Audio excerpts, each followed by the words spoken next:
my point, that this is the point I've been making, that yeah, it's for governments to decide what to do, how to retaliate, and yeah, whether we go to war or not go to war. But think on the ground, there's no denying the fact that the Kashmiris have no appetite for violence.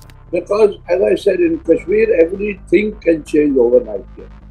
And my only apprehension is that again you might make the Kashmiri feel alienated. So let's not go down that path again. General Munir, who comes from clearly an ideological jihadist kind of mindset, nurtured during the years that General Ziaul Haq actually Islamicized the Pakistani army. No talks, but we have to sustain the pressure. They have to put an end to this. And that memory, we talked about the 71 war. How long will that memory of taking retribution for that continue to prevail? Hello everyone, I'm Nina Gopal. Welcome to Global Express. This week, we look at the India-Pakistan face-off and where it could lead. We have the Home Minister, Rajnath Singh, calling Pakistan a rogue state. We have the US saying India has every right to defend itself. We have a Pakistan that most certainly seems to be headed towards cataclysm. I was rifling through a former Pakistan diplomat, Hussain Haqqani's book, India versus Pakistan, which had three very interesting points below the title: Kashmir, terrorism, the N-bomb, and the actually loaded question, why can't we be friends? I mean, Ambassador Haqqani's book was written in 2016, but after Pakistan's April 22nd attempt to gaslight Kashmir by turning on unarmed, hapless tourists, and all these 26 tourists losing their lives, friendship with this current regime doesn't even look vaguely, remotely possible.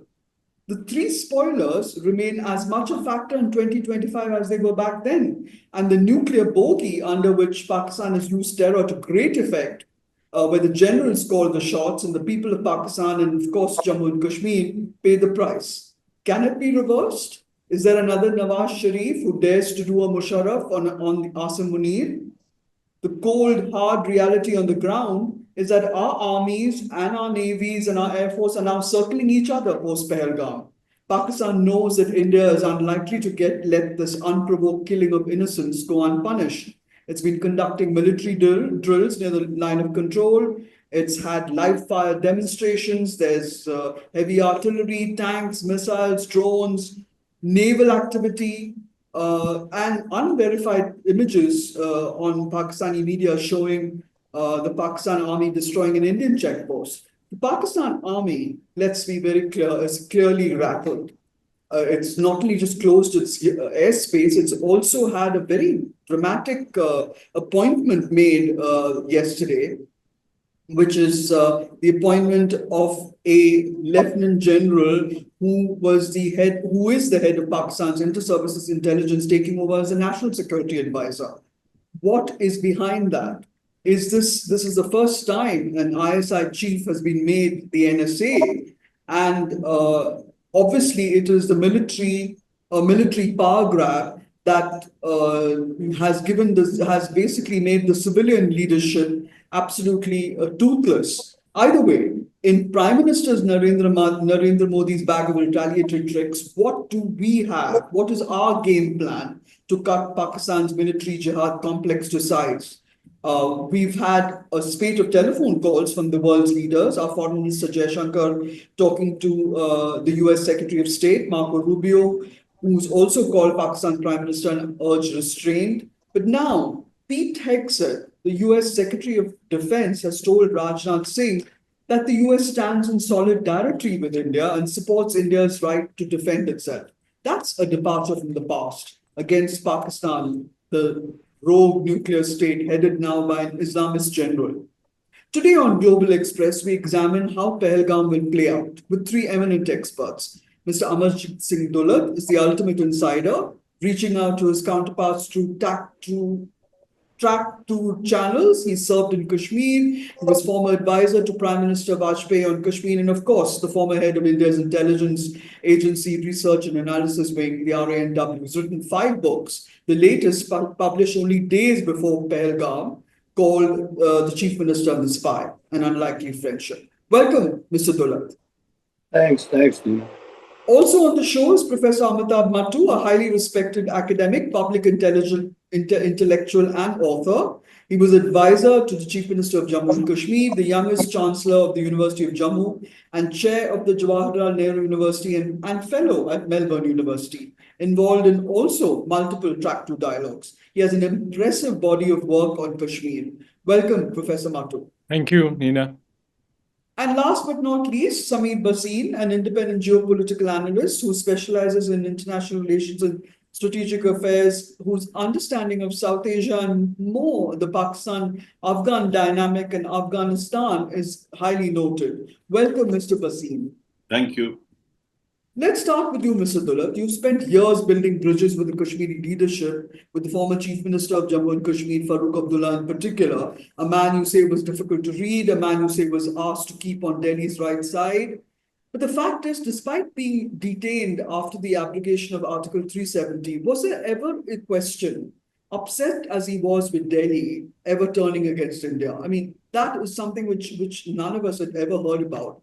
And despite the recent setback over where he stands on the abrogation of the controversy, sorry, not setback, on the abrogation of Article 370, do you think Farooq, and certainly now the next gen, Abdullah, his son, could be the face, the voice of the new Kashmir, who should be actually, the face and the voice that New Delhi should use, make, Kashmir's issue of Kashmir and the fact that they're open to terrorist attacks from Pakistan again and again, a bigger issue than it is at the moment. And I would like you also to look at the ordinary Kashmiri and the plight that he suffers now because of these the situation as it unfolds. Mr. Dulat? Yeah. Now you've asked me, this is a whole cocktail of questions you're asking me. First of all, let me clarify that no Kashmiri leader at the time of abrogation supported the abrogation. They could not and they would not. As far as Farooq goes, the point I was making was that he is always been with Delhi and is always prepared to be with Delhi. Not to say that other Kashmiri leaders are not. In fact, you would have noticed after Pahalgam, the whole Kashmiri leadership, and not just the mainstream, but even what we refer to as the separatists, I'm referring here to the Mirwais, all came out very strongly against what had happened in Pahalgam. My point, and this is the point I've been making, that, it's for governments to decide what to do, how to retaliate, and whether we go to war or not go to war. But the Kashmiri must not be made to suffer for this. Because what happens very fast in Kashmir, and Amitabh would know this much better than me, he's a Kashmiri, that quickly things change overnight, So all the Kashmiris who were with Delhi can get alienated pretty fast, This alienation is an old malaise in Kashmir. So I think we need to be careful not to get the Kashmiri on the wrong side, because he's done nothing wrong. The attack has come from Pakistan. And of course, there would be Kashmiri boys involved, inevitably. You can't do it without local support. But that's about it. You can't start punishing the Kashmiri. And today I saw the Mirwais speak out quite loudly that, we've been with you, we were all with you, but why are we getting punished? Why are Kashmiri houses being blown up, or Kashmiris being rounded up indiscriminately, and Kashmiris being punished outside the state? So I think I'll go along with the Mirwais. I think what he's saying is absolutely correct. And I don't think the Kashmiri needs to suffer for this in any way. Yeah, I agree with you there. Professor Mattu, if I can come to you, there have been completely spontaneous protests by the Kashmiris in virtually every district in Kashmir after Pahalgam. Is the mood on the ground, though, changing? I mean, despite the fact that their houses have been demolished and so on, the Kashmiri himself is, is not blaming anyone, is not blaming on anyone but Pakistan for it. And has Pakistan, which once banked on the support of the Kashmiri, when it sent infiltrators in soon after independence, hoping the Kashmiri Muslim would rise up and support them, and it didn't. Have they come to this realization that the game's up, that it's lost Kashmir? Or is that too simplistic an assessment? No, I think on the ground, there's no denying the fact that the Kashmiris have no appetite for violence. Kashmiris traditionally have not been violent people. There have been aberrations in the 90s, but if you remember, in when Pakistan, through the tribal invaders, but really Pakistan regulars, attacked Kashmir, the people who resisted them in the forefront were Kashmiris, Makbul Sherwani and others. And within the streets of Srinagar, you had protests and you had militias being organized at that stage by Sheikh Abdullah's National Conference. Similarly, when Pakistan sent in the infiltrators as part of their Operation Gibraltar as a way of thinking that they will provoke the Kashmiris to rise up soon after the holy relic had been stolen, even there, the Kashmiris were the first informants. So, apart from the 90s, which I see as an aberration, Kashmiris are essentially people who value peace, who believe in syncretism. And again, after the huge tragedy, the terrorist attack of Pahalgam, the sentiment is overwhelming against violence. We need to now mobilize and sustain that sentiment. And I agree with Dulat Saab that incidents like the ones which happened in Missouri or some random attacks on students can queer the pitch. We need to ensure that the spectrum of public opinion in Kashmir, which ranges from the Mirwais to Umar Abdullah, through voices in civil society which have condemned the attacks on Pahalgam, which have said violence no longer in our name, are preserved, strengthened, and sustained. As far as Pakistan goes, however, the fact is that you need to punish people who are responsible for that. Let there be no ambiguity about it. The Kashmiri sentiment needs to be nurtured, preserved, and sustained because they are, in some ways, your instrument for durable peace in the valley. But in Pakistan, the Pakistani army, and this has presented an intellectual and policy conundrum for a long time.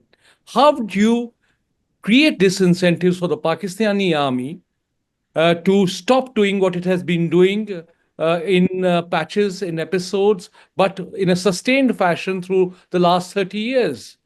We've tried talks, we've tried track two. Dulat Saab and his counterparts talked about intelligence agencies getting together. Nothing seems to work. And with this present general, it seems to be an act of desperation. Because after all, the Pakistani armies and the Pakistan state's identity today is defined in anti-India terms.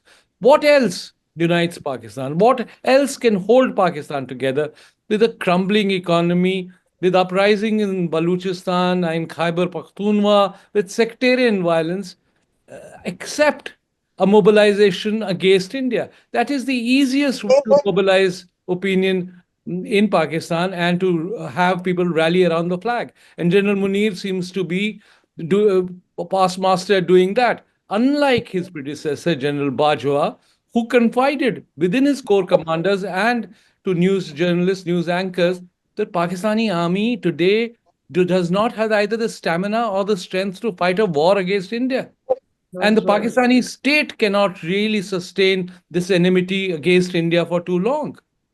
So, frankly, it is a conundrum. You have to do something. What exactly you can do by way of diplomacy, use of force, covert and overt, is something that I am not privy to because I don't know the situation on the ground. But certainly, I think not just Indian public opinion, but even by the basic measure of deterrence, if you do not prevent Pakistan, if you do not demonstrate that we're going to act, then there is no incentive for Pakistan to stop doing what it is doing. Yeah, if I could just come back to Mr. Dulat for a minute. I mean, in the talks that you've had, you've written another book which is about the Spy Chronicles, where you've dealt extensively with Pakistan's ISI chief, Asad Durrani. When you were having your conversations with him and the tractor dialogues that you've participated in, Pakistan, I believe, after Bombay, after the Mumbai 2611, did admit that they were involved. I mean, they didn't have a choice because we had Ajmal Kasab, admitting to it as well. But after that, I mean, you've had Uri, you've had Pulwama, you've had so many incidents. When you talk to the guys behind the spies, your fellow spies, do they admit to the fact that they use terrorism as a instrument of foreign policy to keep India bleeding, as they say? Well, they admit to a lot more than you might admit to on track one. It's much easier in track two, and that's why track two is a lot more fun, because you can say basically it's just meeting people from across, and it goes on. Amitabh and I have been in it for a long time. He backed out because he's been into greener pastures. But I still continue to attend track two meetings whenever I'm invited. And I was once asked by a former national security advisor, Shankar Menon, that what do you aim to achieve? I said nothing. I go there for the fun of it, meet friends from across, and that's it. And that's the way it continues. Track two is not a solution to the India-Pakistan problem. You have to come back. You have to be more realistic and come back to track one. But like I was saying, I mean, Amitabh is a little more gung ho. I still believe that war is the last bad option. But if it has to be war, so be it. I mean, if people on both sides think that's the way to go forward, then let there be war. I I can't speak too much against that, but I will keep coming back to the poor Kashmiri. That, like Amitabh said, you know, Amitabh and Kashmir and Kashmiri, they're peace-loving people. That's why we talk so much about Kashmiri, and they've always lived together. And now, if they're supporting you, don't lose this opportunity. Grasp it, build on it. Don't forget what the support that you got. Because, as I said, in Kashmir, everything can change overnight here. And my only apprehension is that again you might make the Kashmiri feel alienated. So let's not go down that path again. I think whatever you do with Pakistan, go ahead and do it. But keep the Kashmiris in mind. Don't forget the poor Kashmiri. That is the way I would go ahead. Yeah, I agree with you. Ms. Bhasin, thank you for your patience and thank you for joining. I just wanted to ask you, since you've spent so much time watching the Afghan-Pakistan game and how it's unraveled, were you shocked at all by the open support that the Taliban regime has given to India after Pahalgam? And what does it signify? You've also said that Pakistan is approaching a moment of reckoning in that piece that you've written today. What exactly do you mean by that? Why is it a moment of reckoning for Pakistan? Is it because its western border could also heat up as much as its eastern border with India? As you were seeing, the western border is already heated up, and the reason for this is a very horrible, condemnable attack, but it was sort of coming after the recent attacks on the western flank, the Jafar Express, etc., and the pronouncements by the Asim Munir, open pronouncements and calling out on the two nation theory and the differences between Hindus and Muslims. But the problem he faces, which I've written in my article, is that if he festers that radical sentiment, then he's contesting with the Amir sitting in Kandahar on his Exactly. western flank, But my view on, just to go delve deeper on the Western side, and since I dealt with the Afghans a long time, one thing which is not understood in India, we talk about our own connections with the Pashtuns from Kabuliwala to different things. Khan Abdul Ghaffar Khan, uh, you know, uh, Pashtun code is older than Islam. Today, also the tribal codes are based on that, not on Islam, and that is the divide. And I've been continuously saying, see, Taliban, we all know, was put in after, when the Mujahideen, erstwhile Mujahideen, Taliban was also part of that. So it was basically predominantly the Pashtun tribals who were part of Mujahideen, who were sort of united under, against the warlords from the north. And we've seen what has happened in Kabul. Means after on 15th August 21, all the when Ghani left Kabul, and you saw all the warlords before or after simply packed up, Yeah, because yeah. that whole, we have to understand the Pashtuns tribal base, and I've been saying this to our ambassadors, is based on Pashtunwali and their old ties for India. They are honorable people. Most of and based on a tribal code, and Correct. they have the longest civilizational ties with India. But we, for whatever reasons, I know it's not easy choices after IC 814, and Dulat Saab was there that time, and he's handled that on the first-hand basis. And there's another gentleman I know well, Ambassador Karju, was also involved in those negotiations. And we had very difficult choices to make. We were on the brink of understanding how much we can trust the Pashtuns. That's right. The Taliban's whole power base comes from the Pashtun tribes. Yeah, Mr. Bhasin, I have to go back to Professor Mattu because he has to leave in the next 5-10 minutes. So I just want you to give me an idea, Professor Mattu, why would Pakistan even put a Pahalgam into play?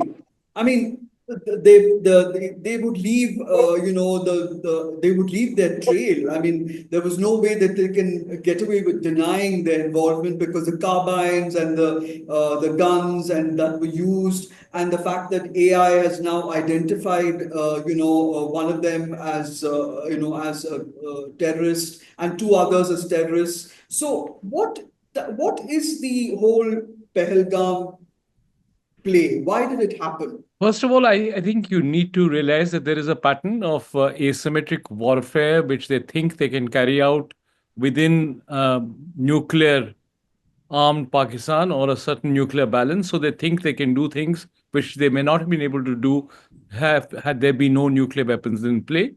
Secondly, if you look at the explanations which are being offered, one is it's an act of desperation. Uh, a country which is facing or which is besieged within finds an external enemy to distract attention of a domestic population. India is always a convenient scapegoat. 100% results that you'll be able to mobilize Pakistani nationalist opinion and forget the economic cesspool that you've created, the political instability, the social upheaval. The focus will become India.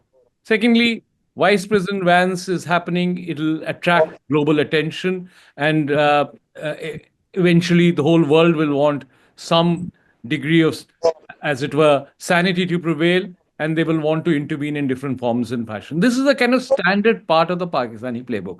Add to that the personality of General Munir, who comes from clearly an ideological jihadist kind of mindset, nurtured during the years that General Ziaul Haq actually Islamicized the Pakistani army. Before that, you could have a scotch in the mess. The Pakistani army was exactly like the Indian army, or which was part of the similar kind of tradition uh, of the British Indian army. But Ziaul Haq converted that professional fighting force into an Islamized fighting force. And Munir was probably the first chief of army staff who has been so indoctrinated.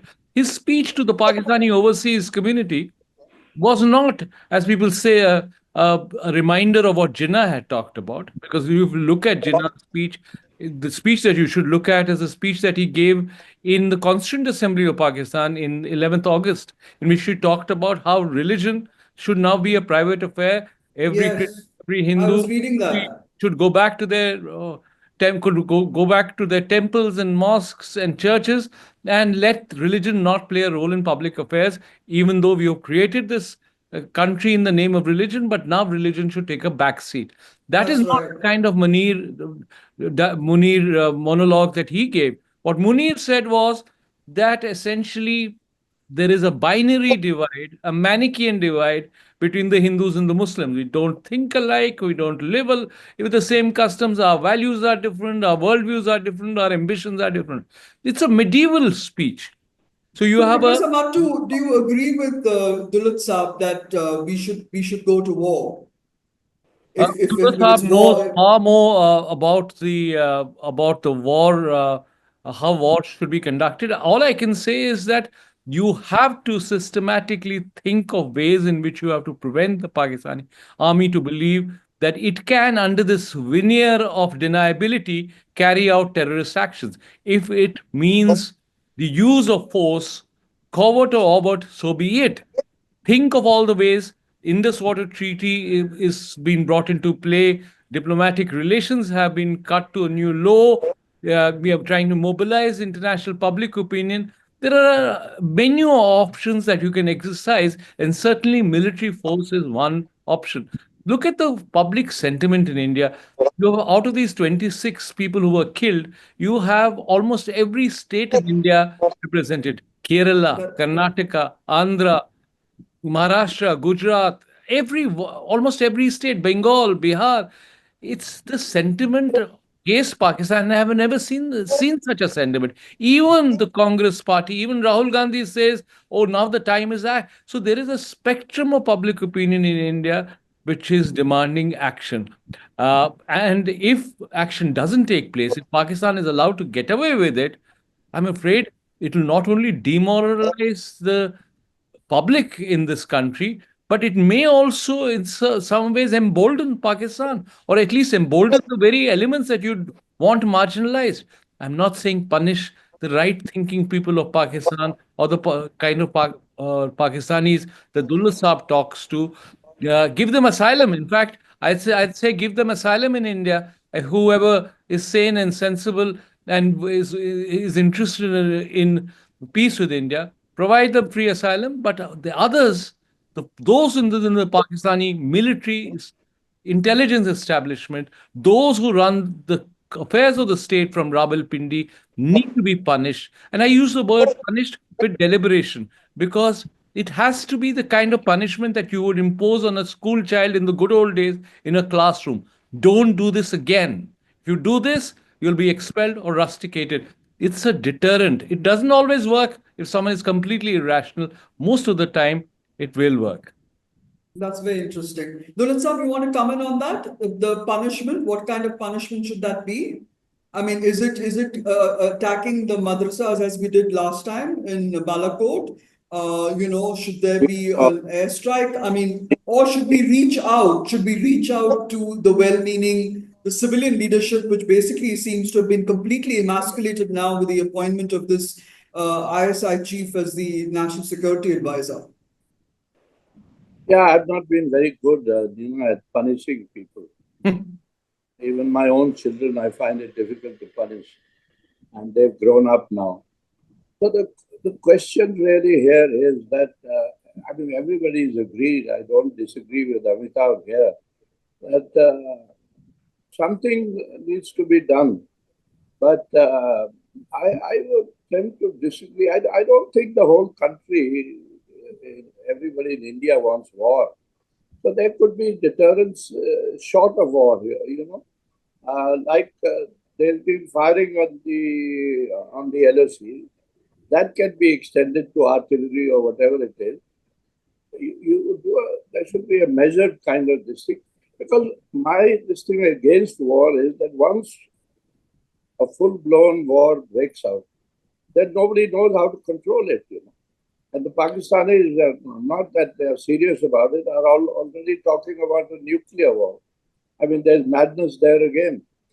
They're I, talking about a small bomb. yeah, I don't think there's going to be any nuclear war. I think war is bad enough. So if war can be avoided, I mean, anything short of an all-out war, I, I think that would be the best way. Do what you have to do by all means. Yeah, if you can punish General Munir, do it. Put him out of wherever he is, whichever hole he is in. But I think, you spoke at the outset, Nina, about American support. Of course, there's American support, but that's Yeah, not the support. And even there, you would see the Secretary of State, Rubio, has called for for peace and for talking to Pakistan. Now, I don't think there's any appetite here for talking to Pakistan. If it happens, it will take a long time and it would happen very, very quietly. In that, there are politicians in Pakistan who've always been for peace.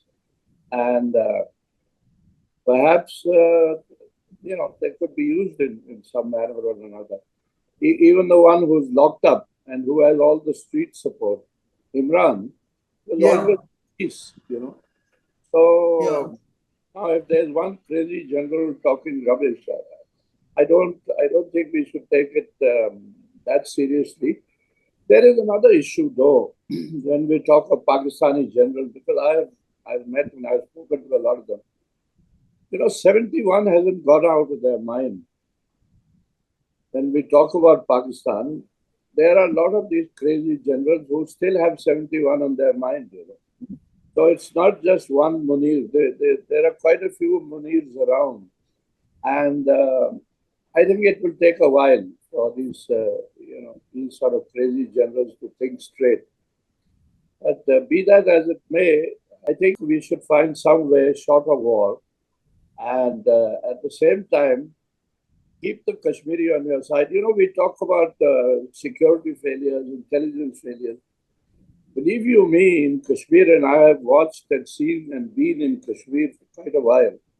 Yeah, Everybody there is an intelligence officer today. Everyone yes, knows everything. But to know anything, you have to be a Kashmiri. Whether you're a constable, a head constable, or a Thanedar, or the special branch, they're the people who know. And therefore, you have to trust the Kashmiri and you have to keep the Kashmiri with you and yeah. support. Professor Mattu, I think you want to make your concluding remarks before you exit. Let me Do say, tell us. yeah, let me begin with an anecdote. The former National Security Advisor from India once told me, he said he had two proteges on Kashmir. One, he said, if I wanted to know a militant's uh, family history, provenance, I'd go to Mr. Dulat, who was a protege. And he said, if I wanted to punish that militant, I'd go to Mr. Doval. I think we need now a combination of the two to act in a manner that you strengthen the constituency for peace in Kashmir while revamping your security and intelligence infrastructure, because quite clearly that has failed us. And while punishing every one of those responsible for this ghastly tragedy. In what measure, in what way? I think I'll let the armed forces and the agencies decide how that should be done. I'm an outsider, I'm an academic. But I think if you do not punish, all I know from all the academic knowledge and the history, this will happen again and again. And the last thing you want to do is encourage those forces who want to destabilize, who want to cause pain to India and its people. Thank you so much for having me on the show. Thank you, Professor Mattu. But if I can come to you, Mr. Bhasin, I honestly find it very difficult to even envisage a plan where we could actually punish the perpetrator, the actual brains behind this. Because Pahalgam has been apparently in the works for some time now. That according to a story that was run in one of the newspapers, it says that the overground workers and the terrorists actually sort of checked out various sites before they got unleashed their their venom in Pahalgam. So it's not something that has just happened just out of the blue. It's definitely happening, and it's apart from that, how do you actually negate the Pakistan army? Because you've actually said that Pakistan is approaching a moment of reckoning. What do you mean by that? So, Nina, let me put it this way. When we talk about deterrence and punishment, right? There are way, Dulat Saab is here. You have to wield your stick at different levels. One is the narrative war. Your agencies and defenses have various ways and means to do it. Because my thinking is an all-out war. We lose that narrative war because then we are actually playing into Asim Munir's hand because he'll play it back to his audience saying, which they've always, which Alice Wells says, that they have a perceived threat from India, and that threat will come true. Then people will lose sight of what was the reason. So I believe, as besides doing what to do, there are various ways and means to do that. Punish them, open their thing, and another thing. See, whatever, and this has been discussed earlier in the case of the US. When you target and sanction the whole country like US did to Iran, you actually don't go after the people who are behind, those taking those decisions. And in this case, we have to apply the same understanding of targeting, shaming, or whatever the general, what they call journals, and other people who are just then deciphering and saying and creating a clear narrative. Another thing about the two nation theory, it occurred to my mind before I came here. We remained a secular state. They moved towards, for whatever reason, from Ziaul Haq towards a more Islamic ideology, which is now coming out, right? We never, became a Hindu state, right? So they have traveled their path on their own accord, and now they are blaming us for that. So I think we have various means and means on the international, and we have to understand something. We have to, whatever the vulnerabilities are, we need a. This is not going. They will remain our neighbors at least for the time being. I'm not saying, because I wrote that article and Ambassador Karju called me up and said, "Are you saying Pakistan will break up?" I said, "Sir, I never said that." But the point is, No, but you did imply that. But they're heading, what they're doing, they're not being able to hold their own. This distraction, as the previous speaker said, is just a distraction. It's deflection from your real problems you're facing within your country. If you deflect attention, that's not, because they are putting, which I've written in my article, they are becoming more a radicalized security state where they use immense power and they are not solving their festering wounds on the western border, and they target us to provoke us to get the world's attention, which the world does not have. Today the world has moved on. And the last thing I would say, see, this whole concept of terrorism, India also has to understand. That's my view, right? Now, this whole war on terror in the US started after 9/11. And according to me, now you call even a Al Qaeda terrorist you put him on CNN and you cut his beard short and you call him a non-state actor and you make him and Chief you of see what Syria. happened in Bangladesh. So And there Syria. is Syria. But what has happened in Pakistan, interestingly, that I believe that they have to keep showing the West that they have some sort of sham democracy doing. That is why, the coup is the last option, because That's then they right. lose complete support. So I think, to Yeah. quickly wrap up, we need to use all our means to increase the deterrence, okay? Call them out, use all pressures and means, and we have certain means. It's the government to decide. Yeah. And Sab has been in. If I can come back to you, Mr. Dulat, on the issue of statehood within the Indian Union, was that seen? I mean, would that actually help in the sense if India was to restore statehood? Although now everyone is saying that after Pahalgam, that's been shot to pieces. There's no question of India ever restoring statehood to J&K. But would that be some kind of a gesture that would, placate the Kashmiri? Or is the Kashmiri also not interested in something like that? You see, Dina, what I've been trying to get at is the hearts and minds of the people of Kashmir and the Kashmiri dignity. Now, I have said at various times that statehood, in a sense, would restore Kashmiri dignity. You see, one of the problems in Kashmir today is that they have their own government and yet it's not their government. At least that's how the Kashmiri perceives it. That we have a chief minister, but he is not really in control. And Pahalgam was not Umar Abdullah's fault in any way, because law and order is not under his control. So I'm not saying I don't think Pahalgam has anything to do with the statehood really. I think statehood didn't appear to be coming for some time now.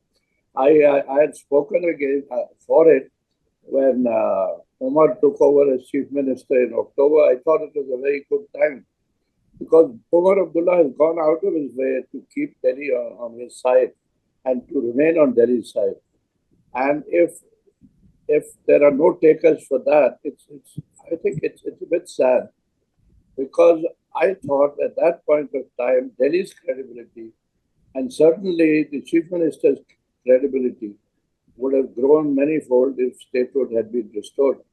But now we will keep making excuses and say this is not the best time. Why is it, Dulat Saab, that there is such a big fear in Pakistan that India would attack POK, that Pakistan occupied Kashmir? There seems to be a real fear there because, they did at the similar agreement. We've been talking about it. Our foreign minister has said that if there is anything unresolved, it is Kashmiri territory held by Pakistan. Our defense minister has said so. So naturally, if there is it's also that means that we've also rejected the line of control as under similar agreement just as much as they have. I don't know about that, but the point is, we have been making these statements, and there is, I'm sure there is an apprehension on the Pakistan side that, in fact, I've been reading that some Pakistanis believe that an attack from India is imminent. Now, if that attack was to happen, then I suppose they think it will happen first in POK, across the line of control. And anyway, there's fighting going on, whatever it is. But I would say what I've been saying, that please keep the Kashmiris on your side. They wanted to be on our side. They have been on our side in the last 8-9 days. And we should keep them on our side. Whatever you have to do with Pakistan, go ahead and do it. But in this particular case, the Kashmiri is not to blame. As far as terror goes, it didn't begin with Pahalgam. It's been on for quite a while now. Last couple of years have been pretty nasty, pretty bad. The only difference is that the people coming in from Pakistan, particularly in that Punch-Rajouri belt, were targeting the forces, the army. But, how this business of attacking tourists came about, I don't know. Possibly, I don't know if they had the yatra in mind, because this is a little while later in the summer. The yatra goes through exactly that route, That's right, in July. Yeah. So, up to Amarnath. And in the past, like tourists have never been attacked. Neither have yatris been attacked. It's very, very rare that, a yatri has been attacked. So I hope whatever happened in Pahalgam, as I said earlier, is worse than the worst. And I hope this kind of thing doesn't happen again. And this is why it's interesting to find out why they chose Pahalgam and why they chose to pick on the tourists. That knowing full well that it would create a huge... Obviously, this is a ground or an area they've been watching, that there isn't any security. If you travel to Kashmir, you'll find security every 100 yards. So they figured out that in this meadow, just outside of beyond Pahalgam, there was no security, and tourists were visiting there regularly. Now, I think it's a terrible thing that they picked on tourists to attack. But I suppose if they were looking for sitting ducks, then they had been watching this for a while. You know, the people said that it started in February, the plan to attack there. Yes. I feel they may have been watching it for the last couple of years, you know, what actually goes on there. Yeah, that's true. In fact, there are very well-researched reports that talk about the fact that there are 12 well-funded terror groups that are backed by the Pakistan ISI military jihadi complex. Pakistan has always had this theory, right? I mean, about strategic depth, which they've used over and over in Afghanistan, for example, and Kashmir.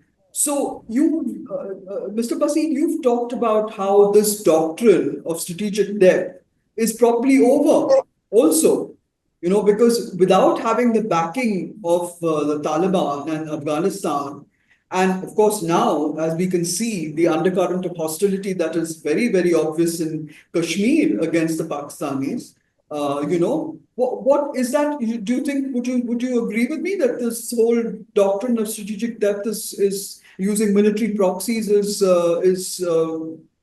not as effective as it was in the past? No. So you have to look at it from the angle of not using those terrorists. You look at an angle of. So they're basically reinventing the people that they can use. They're No, that is a means of creating terror. See, you have to understand. Like Dulat Saab said, that we should not lose the Kashmiris. That is a very key point.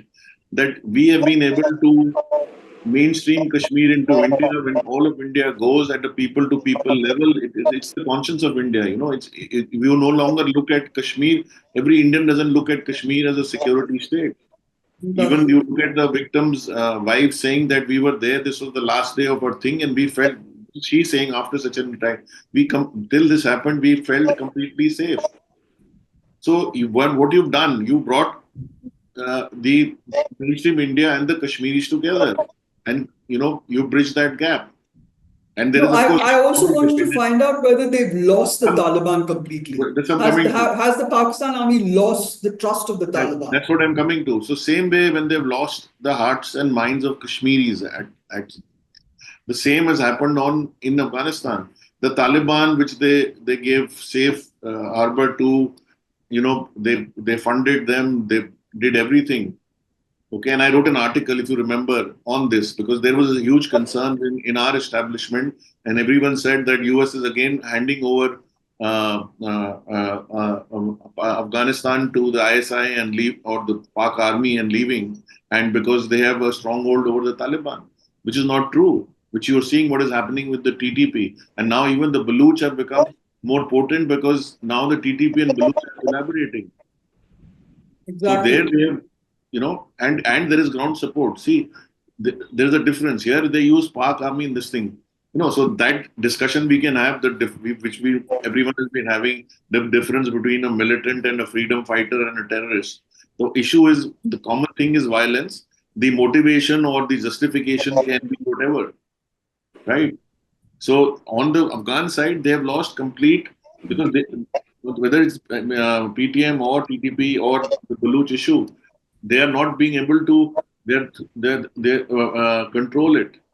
The Tahaffuz movement, Pakistan Tahaffuz movement. So they've lost strategic depth right at the grass. See, I'm looking at strategic depth at the grassroots level, not from a security umbrella, because people on the ground, when you lose their, you cannot survive for long. That's a very interesting point, actually. And also, I mean, Vikram Misri, Foreign Secretary, meeting Muttaqi, in Dubai, and the fact that our ministers and officials have been meeting Taliban guys and officials in Kabul. It does look as if we seem to be doing a reverse, circle. I'll add to that. On the contrary, which and thank God I was right. The Taliban actually need India to strategically stand up against Pakistan. Mm. It's not, let's not say that we are, doing anything. I'm not putting words in the mouth, but they need us more or equally as we need them. No, because it's almost the reverse. I mean, it's exactly the counter to China, where China and Pakistan have been squeezing India on its western and northern border.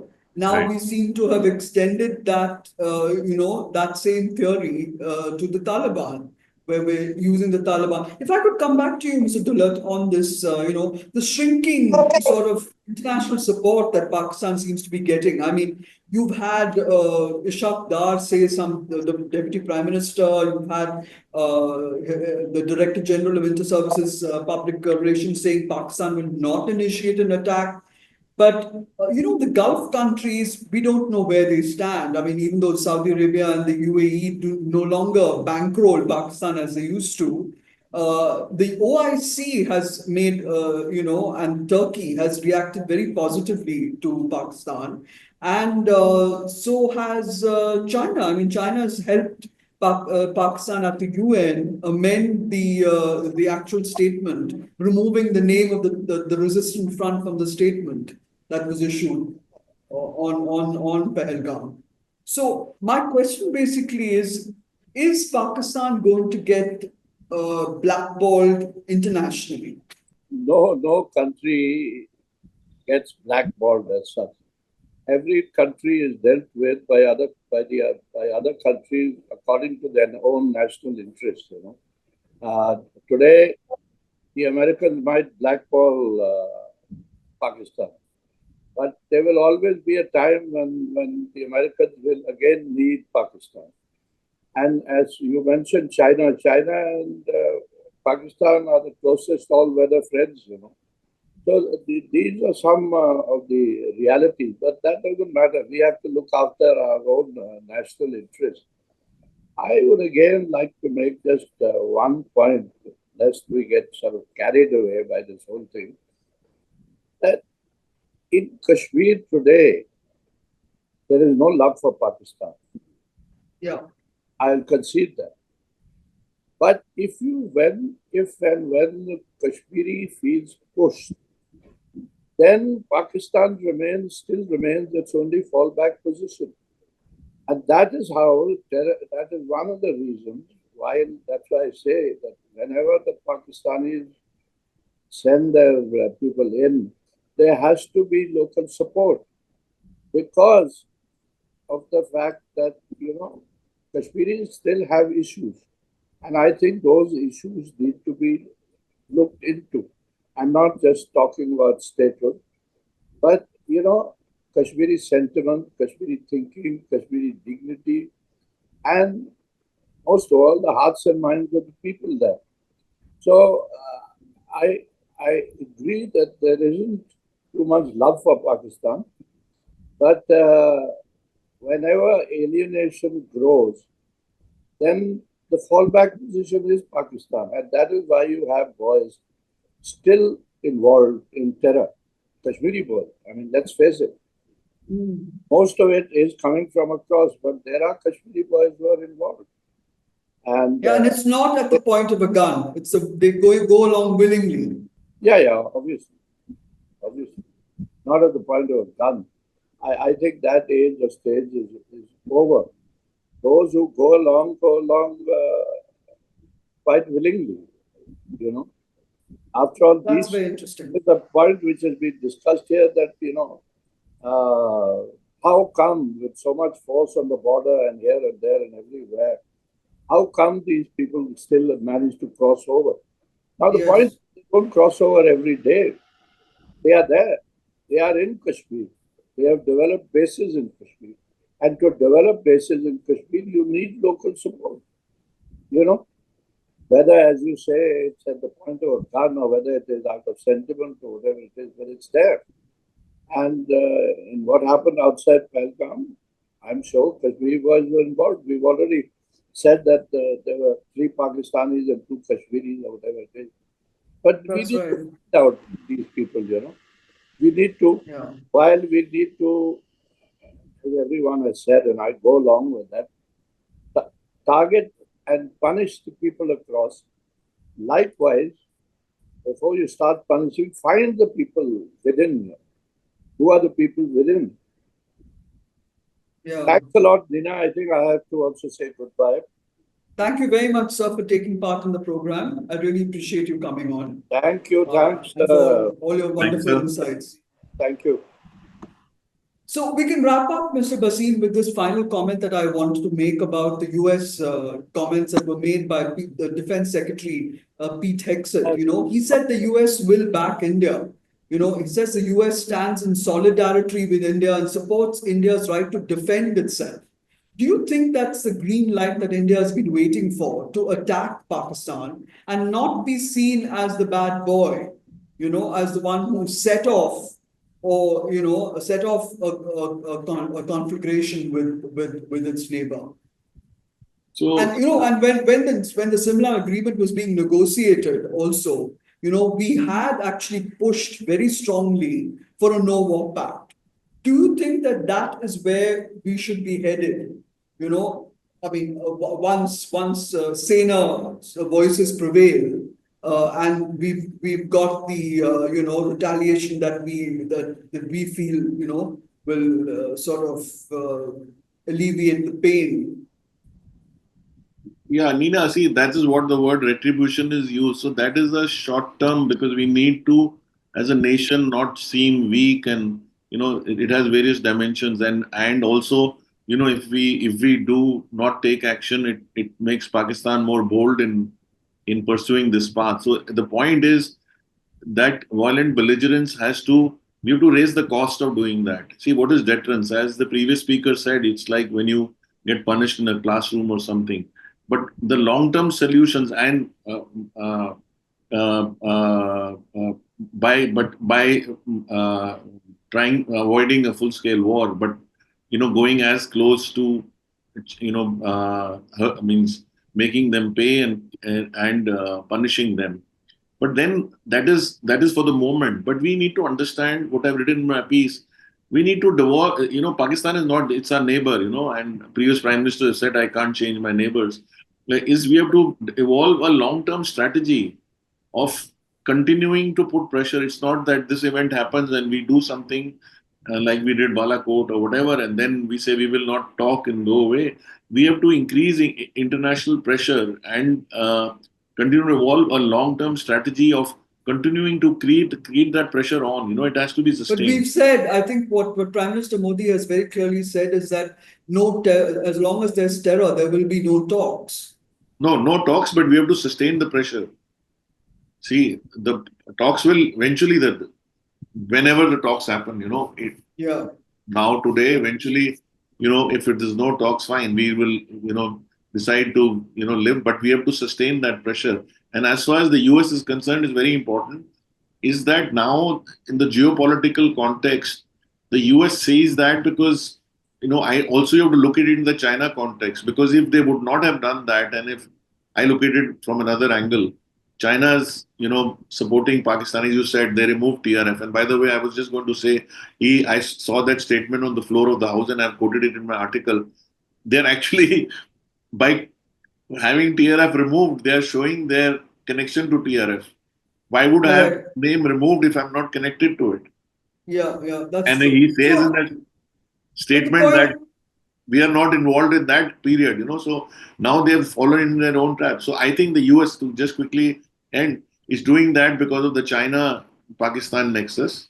Okay. Another thing which has happened very clearly is the Israeli ambassador has come, which I've never seen before, and openly backed India on our national TV. He has, yes. Yes. So there is that strong reaction and support.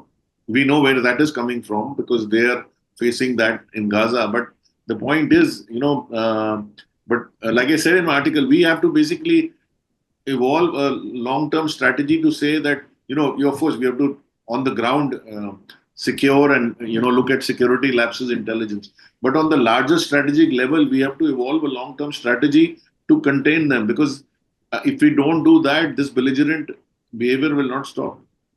So to conclude, we must actually find a way to emasculate the Pakistan army, which has delusions of grandeur, which has basically been supported and backed by the US in the past, which has given them the deep pockets that with which they can actually emasculate the civilian leadership. So we need to do the same to them. I mean, there have been repeated attempts at peace. It's not that we haven't tried after Mumbai, after the Parliament attack, after Lahore, after Kargil, even after Agra. So there was Musharraf's 4-point Oh, formula. Nina, just to add, I was in Kabul when Prime Minister Modi, I was there personally, flew after inaugurating the Afghan parliament.